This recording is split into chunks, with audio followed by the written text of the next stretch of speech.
يحدث أحيانا أن نلتقي بأشخاص لا نعرفهم، ومع ذلك نشعر بالاهتمام بهم وبدافع يقربنا منهم قبل أن نبادلهم بكلمة واحدة.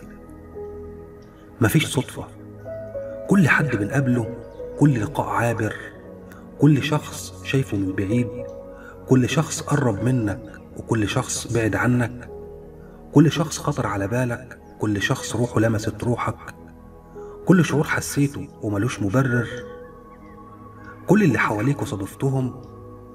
مش صدفة، مش صدفة إنهم اتوجدوا في حياتك. في رسائل طول الوقت بنستقبلها وطول الوقت بنبعتها، رسائل في صور، في مشاعر، مواقف، ردود أفعال، عطاء ومنع، فقد وفراق، صراعات وقرارات.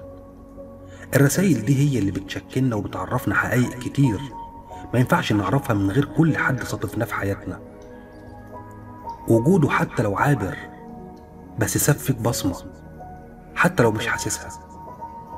أفضل نسخة ليك مش هتعرفها غير بكده، مشاعرك واحتياجاتك مش هتفهمهم غير بكده، طاقتك وقدراتك، تفاصيلك ومبادئك، مخاوفك والجوانب المستخبية فيك مش هتبان غير بكده. ياما كنا فاكرين إننا فاهمين نفسنا وبنقابل أشخاص وبنصادف مشاعر ومواقف كانوا سبب إننا نكتشف إن ما كناش نعرف عن نفسنا حاجة. كلها رسائل ربنا بيبعتها لنا من خلال مواقف وأشخاص وتجارب ومشاعر كتير، لأن ربنا مش هينزل لنا وحي يعلمنا. كلها أسئلة بتتبعت لك من خلالهم وإجابات جديدة هتجاوبها، وكل إجابة هي حاجة جديدة عنك أنت لسه ما كنتش شايفها فيك. كل حد صادفته في حياتك هو اكتشاف جديد جواك، وكل واحد منهم ليه دوره معاك، هيخلصه وهيمشي.